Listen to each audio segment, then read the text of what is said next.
Salam jumpa Sobat Rangkum semua, selamat kita bertemu lagi di podcast kali ini. Dan seperti yang kita tahu bersama, kita hari ini dalam suasana berkabung duka sepeninggalnya Bapak Suci Paus Fransiskus. Dan tentu kita semua dalam doa tentu ya selalu mengingat Bapak Suci. Untuk terlebih khusus kita juga semua, para umatnya, semoga orang juga semua diteguhkan. Karena itu hari ini saya sudah mengundang di studio Pastor Robert Mawuntu untuk sedikit bercerita dengan kita semua perihal kepausan secara umum sepeninggalnya Bapak Suci Paus Fransiskus. Selamat datang Pastor Robert. Terima kasih. Terima kasih sudah datang di studio hari ini untuk sedikit kita bercerita tentang seputar kepausan, karena beritanya sangat cepat beredar di media sosial dan segala sesuatu ya boleh di-share, entah itu betul atau tidak, tetapi baguslah kita memberi pemahaman sedikit tentang ya seputaran kepausan. Oke, kita langsung saja ya untuk pembahasan kali ini, bahwa peristiwa seperti ini ya tentu kita tidak bisa pungkiri ya, semua kita juga akan meninggal seperti itu. Sehingga dari segi tahta kepausan sepeninggalnya Paus Fransiskus berarti kosong atau istilahnya sede vacante. Apa yang dimaksud sebenarnya Pastor dengan sede vacante itu? Gitu. Sede vacante itu pengertian hurufiahnya itu tadi. Tahta kosong. Tahta lowong berarti bahwa ada satu jabatan di dalam gereja, kemudian kita kehilangan personal yang menjabat di situ. Nah, yang paling bisa dilihat dalam situasi sekarang ini yaitu di dalam gereja kita memiliki paus sebagai jabatan, tetapi kemudian orang yang menjabat paus yaitu Paus Fransiskus kemudian meninggal dunia. Nah, ini adalah salah satu alasan mengapa tahta lawong terjadi, karena meninggal dunia pausnya, tapi ada juga alasan lain, misalnya karena ya paus terhalang. Tapi ya peristiwa-peristiwa seperti itu sudah tidak terjadi lagi di zaman sekarang, sehingga yang sering kita lihat dalam katakanlah kurun waktu 1 dekade ini, kita kehilangan 2 paus ya. Ya, benar. Sebelumnya Paus Benediktus, beliau mengundurkan diri dan kemudian meninggal. Dan kemudian ini Paus Fransiskus. Apakah bisa dikatakan juga kalau flashback sedikit ketika peristiwa sebelumnya Paus Benediktus ya mengundurkan diri dari jabatan kepausan, berarti sama juga sama juga sede vacante. Oke, berarti berlaku juga untuk ya semua yang menjabat di kepausan, entah dia mengundurkan diri kasus kemarin, karena ada peristiwa yang boleh dikatakan mungkin mengejutkan yang beberapa tahun lalu dari Paus Benediktus, kemudian juga sekarang Paus Fransiskus. Jadi ada dia karena meninggal, ada karena mengundurkan diri. Seperti itu. Oke.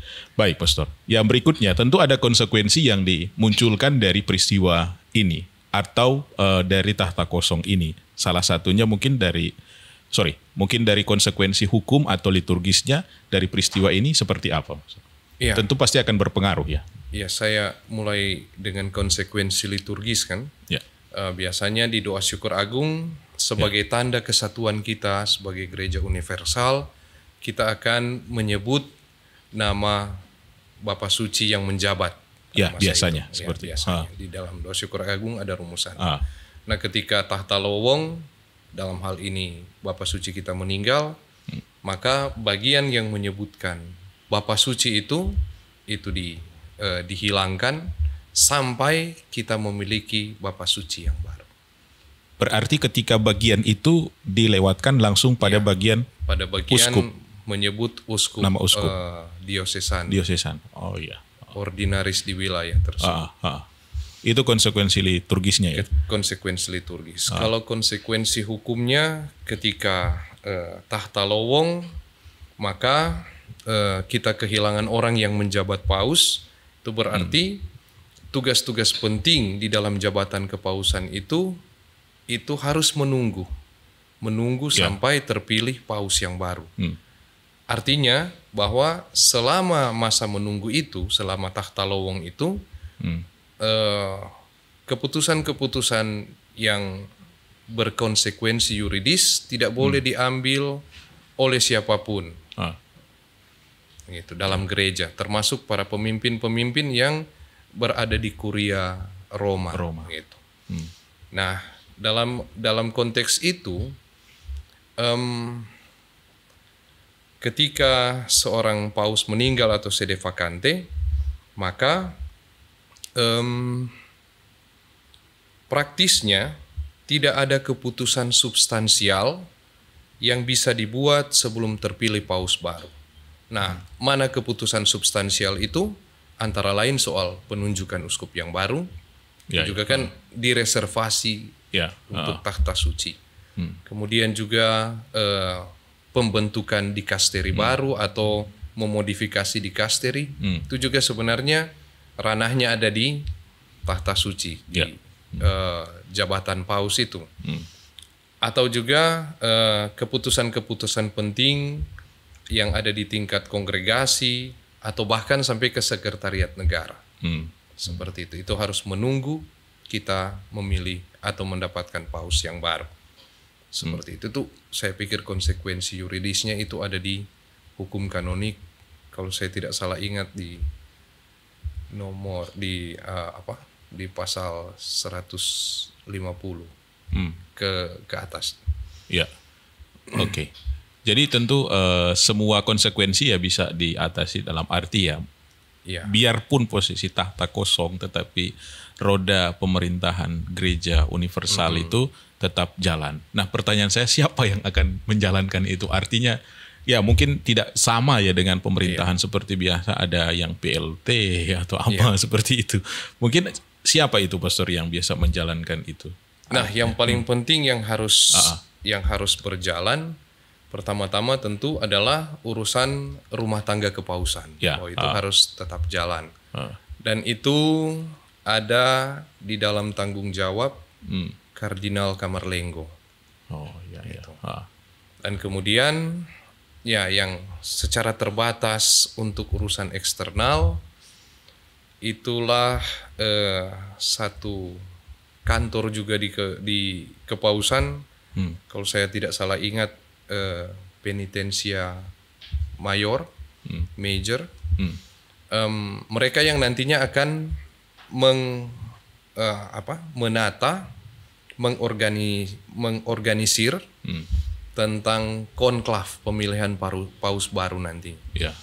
Nah, yang berkaitan juga dengan kantor ini, penitensia mayor ini, mereka juga kan bertugas di urusan indulgensi. Nah, ini berkaitan juga dengan jubileum 2025, bahwa paus sudah memberikan indulgensi penuh kepada para peziarah pengharapan, dan ini juga kantor mereka tetap katakanlah tetap terselenggara secara universal untuk menjaga apa yang sudah tertata di masa Paus Fransiskus. Oke. Baik, Pastor. Nah, selanjutnya tentang masih seputaran itu yang menjalankan sudah tadi ya tentang roda pemerintahan gereja di kepausan. Nah, sekarang proses selanjutnya adalah ketika paus nanti sudah dimakamkan, maka akan proses pemilihan paus baru. Itu kira-kira bagaimana prosesnya, Pastor, secara ringkas seperti itu? Ya, dalam hal ini kardinal akan dipanggil atau seperti apa ya? Palingan kan semua kardinal mungkin akan hadir ketika pemakaman kan? Apakah langsung sesudah itu langsung sambung atau seperti bagaimana ya prosesnya? Proses sendiri di dalam konklav, karena saya belum pernah ikut. Tidak, maksudnya kita tahu juga dari bagaimana pemilihan sebelumnya kan? Nah, jadi setelah sede vacante, ada masa berkabung untuk gereja sebagai tanda penghormatan kita terhadap mendiang Bapa Suci yang meninggal dunia itu. Kalau saya tidak salah, masa berkabung itu ada 9 hari. Ya. Kemudian paus yang meninggal itu dimakamkan. Lalu kemudian setelah dimakamkan, para kardinal akan berkumpul di Roma untuk mengadakan konklav. Dan untuk itu disiapkan waktu sampai 15 hari supaya mereka bisa berkumpul dan kemudian konklav dimulai. Seperti itu. Kurang lebih seperti itulah. Lantas kemudian di konklav itu nanti akan ada pemilihan paus yang baru. Ya. Tentang misalnya yang akan dipilih, apakah memang cuma kardinal seperti apa? Ada kriteria tertentu untuk calon paus itu, Pas? Iya, pemilihan paus itu memang kan terbangun di dalam tradisi gereja yang sudah sangat tua, kurang lebih 2000 tahun yang lalu. Sebelumnya paus pertama kita, Santo Petrus, itu tidak dipilih, tetapi ditunjuk sendiri oleh Yesus ketika ia mengatakan kepada Petrus, engkaulah Petrus, di atas batu karang ini akan kudirikan jemaatku dan alam maut tidak akan menguasainya. Nah itu teologi di balik ketokohan Petrus di antara para rasul yang lain, itu kita kenal dengan istilahnya Petrine primacy. Primat Petrus, seperti itu. Nah kemudian setelah Santo Petrus wafat, mulailah apa yang disebut successio apostolica yang secara istimewa untuk tahta Santo Petrus, kepausan. Gitu. Nah di dalam tradisi tersebut dimulai dari dipilihlah pengganti Petrus dari para penatua atau para pastor paroki yang ada di kota Roma sebagai tahta terakhir dari Santo Petrus. Santo Petrus ini sebelum ke Roma, dia punya tahta yang sebelumnya. Yang kemudian dalam tradisi gereja berkembang menjadi patriarkat begitu. Ada kan Yerusalem, kemudian kita punya Alexandria, dan kemudian kita punya juga apa satu ini, saya lupa tempatnya ini, yang tempat di mana untuk pertama kali pengikut Kristus itu disebut Kristen, Antioquia. Ya. Jadi ada 4 itu yang tahta Santo Petrus. Tapi Roma kemudian menjadi katakanlah lebih primat begitu, lebih utama karena menjadi tahta terakhir dari Santo Petrus yang menjadi martir di Roma. Itulah sebabnya kenapa kalau ada paus yang meninggal sebagai pengganti Petrus, akan dipakaikan kasula berwarna merah sebagai katakanlah tanda kemartiran Petrus yang mereka gantikan itu. Seperti itu. Oke. Ya, sekurang-kurangnya kita memiliki pemahaman sedikit ya tentang prosesnya. Mungkin ada yang sempat nonton film Conclave kemarin di bioskop, ya menganggap seperti itu, ya mungkin dia punya suasana dan apa ya, saya tidak tahu ya, karena kita belum pernah ikut konklav juga ya. Tapi kurang lebih memberi gambaran yang ya semacam, karena itu tentu itu berbeda jauh karena dari segi entertain ya tentu film dan itu ya. Karena prosesnya boleh dikatakan tertutup ya Pastor, atau sangat. Saya juga belum menonton. Saya juga trailernya saya nonton. Artinya proses konklav secara real yang akan terjadi itu memang tertutup dan harus tertutup sekali. Seperti itu kan? Nah, konklav itu dimulai sudah masa pada para kardinal menjadi calon-calon yang bisa dipilih atau memberikan juga suara memilih untuk seorang paus. Gitu. Nah, sebenarnya dari para pastor paroki Roma ini kurang lebih tahun 700-an, mungkin 769, Paus Stephen ketiga kalau saya tidak salah, mulai menetapkan bahwa yang berhak untuk memilih dan dipilih menjadi paus direduksi pada mereka yang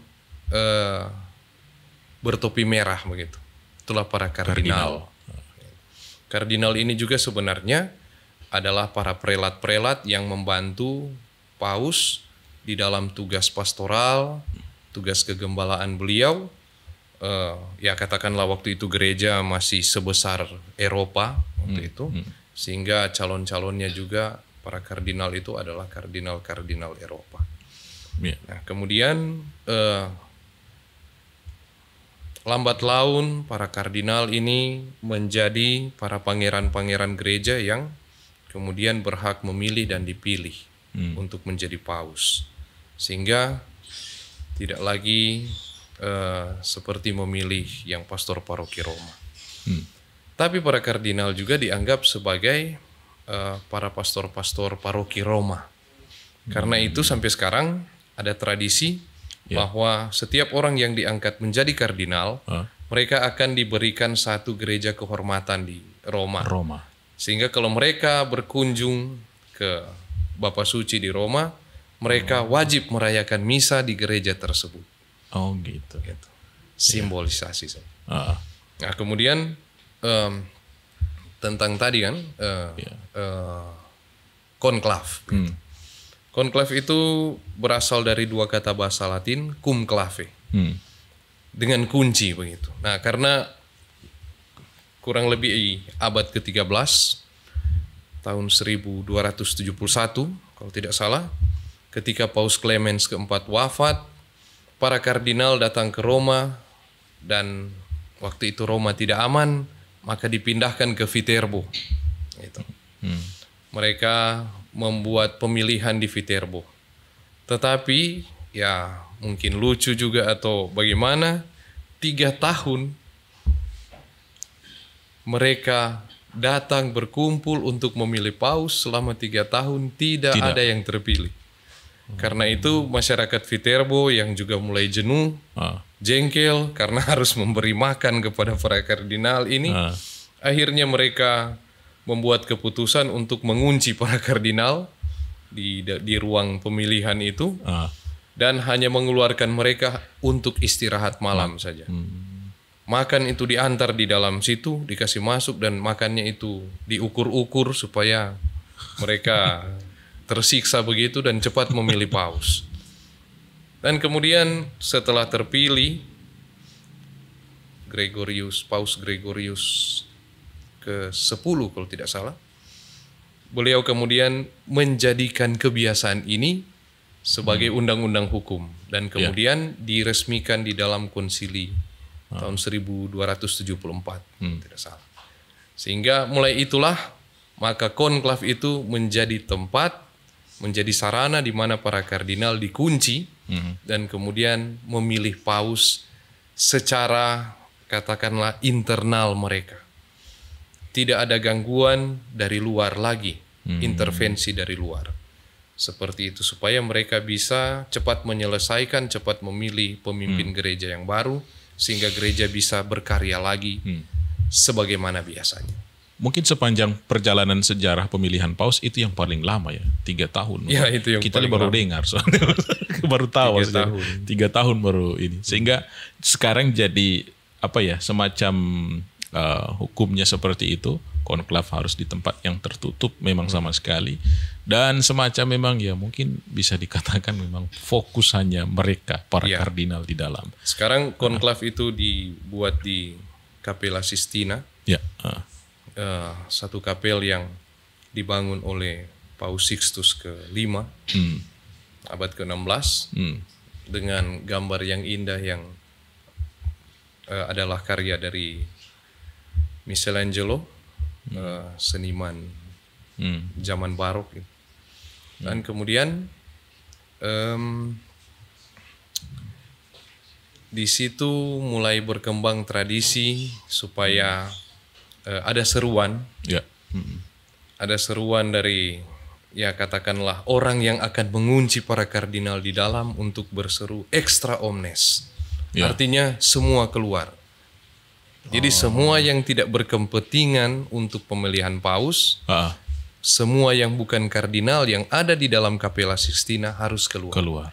Gitu. Memang ini cuma lucu ya, seruannya extra omnes. Gitu. Jadi semua keluar, kecuali yang akan memilih paus tetap tinggal di dalam. Ya.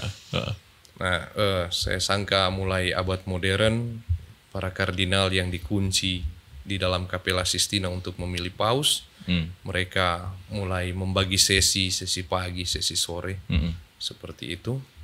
Ya. Supaya lebih gampang dan lebih rileks dalam memilih paus, tidak ada tekanan. Ya, betul. Ternyata prosesnya luar biasa ya. Ya, mungkin kita belum hitung-hitung waktunya ya kalau misalnya.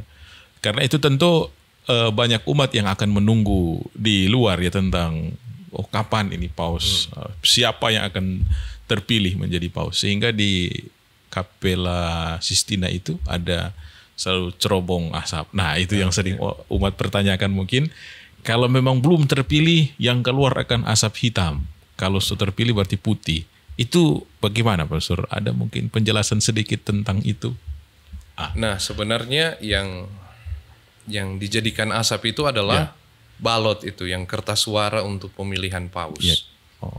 Gitu. Itu kalau belum mencapai kesepakatan, maka surat suara tersebut dibakar dan dicampurkan dengan semacam campuran kimia dari tar dan karet itu supaya asapnya yang keluar hitam.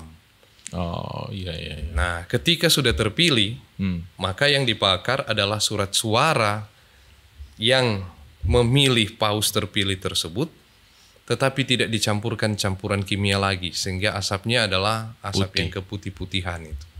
Dan itu orang yang di luar langsung tahu, Habemus Papam, kita sudah punya paus baru.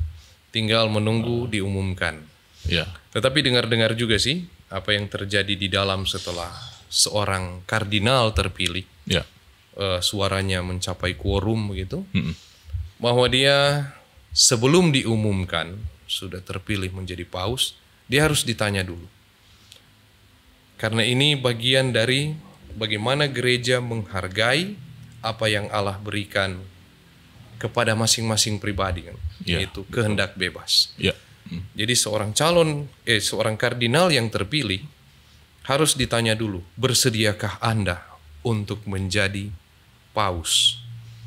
Dan kalau si calon bilang tidak bersedia, maka konklav itu berlanjut kembali. Seperti itu. Berarti yang akan dibakar, yang akan keluar lagi asap hitam. Seperti itu. Jadi meskipun sudah quorum, sudah terpilih seseorang, tapi kalau dia tidak bersedia, sehingga asap putih itu nanti dibakar setelah orang yang terpilih tersebut menyatakan bersedia. Setelah itu kemudian dia akan memasuki satu kapel kecil lagi di dekat Capella Sixtina sebelum dipakaikan baju kebesaran paus waktu itu. Dia akan meratap di situ, akan berefleksi maksudnya, meratap dalam tanda petik. Dia akan mulai berdoa, berefleksi tentang apa arti ketika ia menjawab ya terhadap jabatan sebagai pengganti Petrus ini. Seperti itu. Lantas kemudian setelah dari situ ia kemudian dipakaikan baju kepausan, the only one yang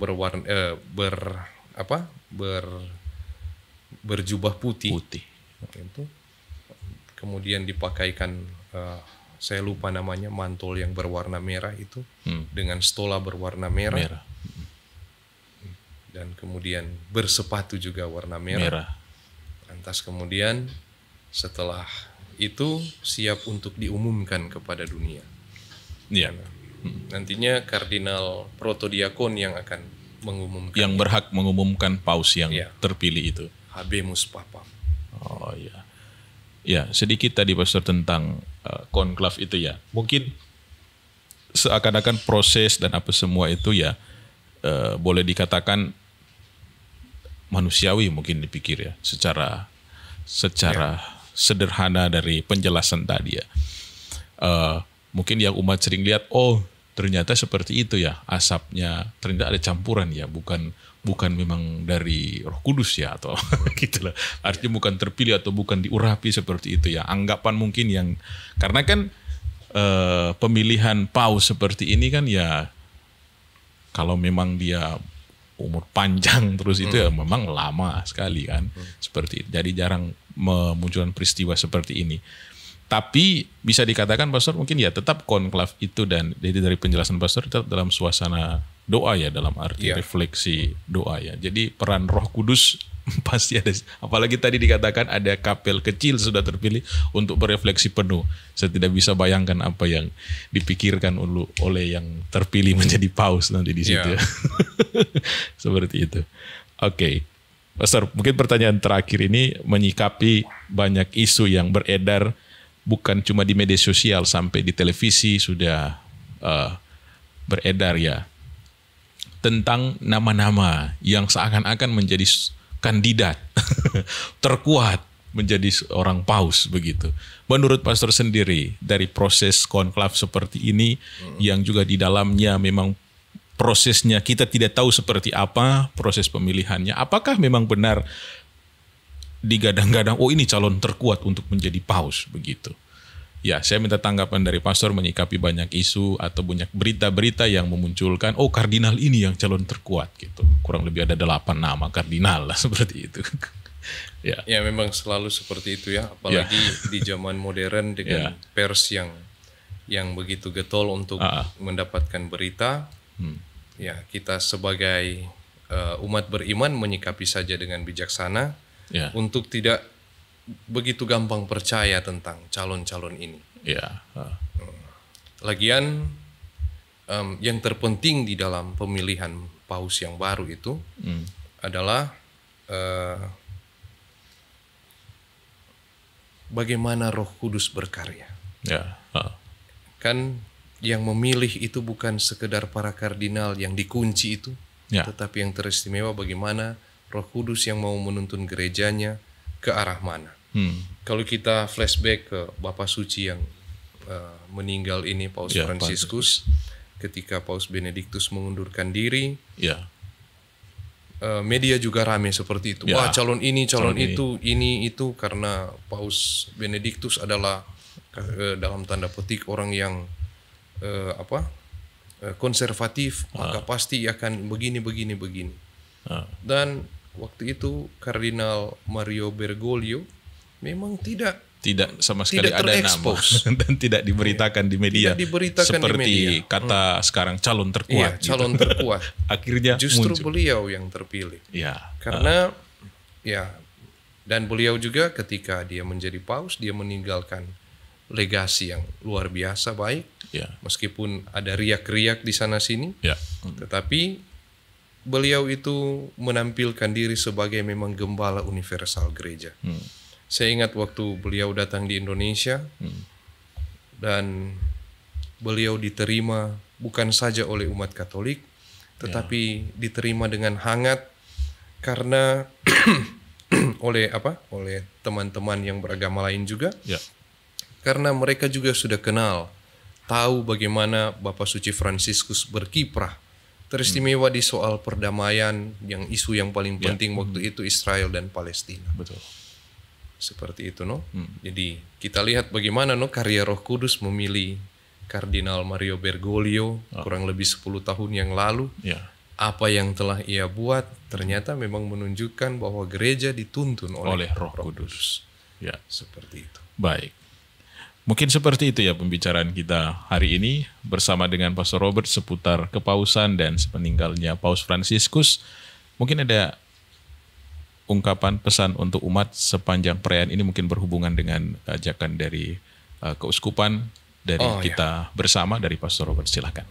Saya pikir Komsos sudah kami sudah share yang itu tentang bagaimana Bapak Uskup concern juga dengan peristiwa duka bagi Gereja Universal ini, sehingga mengeluarkan pemberitahuan masa berkabung atas meninggalnya Bapak Suci. Saya hanya ingin menggarisbawahi yang di bawah tadi, yang nomor 4. tentang penyebutan Paus Fransiskus di dalam doa syukur agung ditiadakan, tapi juga uskup menghimbau supaya kita misa.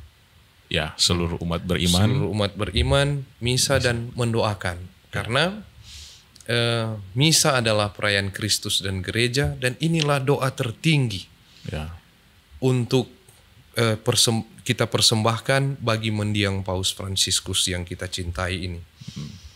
Kemudian juga di sana uskup berbicara tentang apa yang harus dibuat ketika misa itu. Walaupun umumnya misa arwah itu orang pakai warna liturgi ungu atau hitam, tapi kita juga berada di oktav Paskah, sehingga diminta untuk bisa juga pakai busana putih. Masa Paskah putih seperti itu. Nah, baik. Itu saja, no. Oke. Baik, terima kasih Pastor Robert untuk waktu bersama dengan kita di sini untuk memberi sedikit pemahaman penjelasan seputar kepausan semeninggalnya Paus Fransiskus.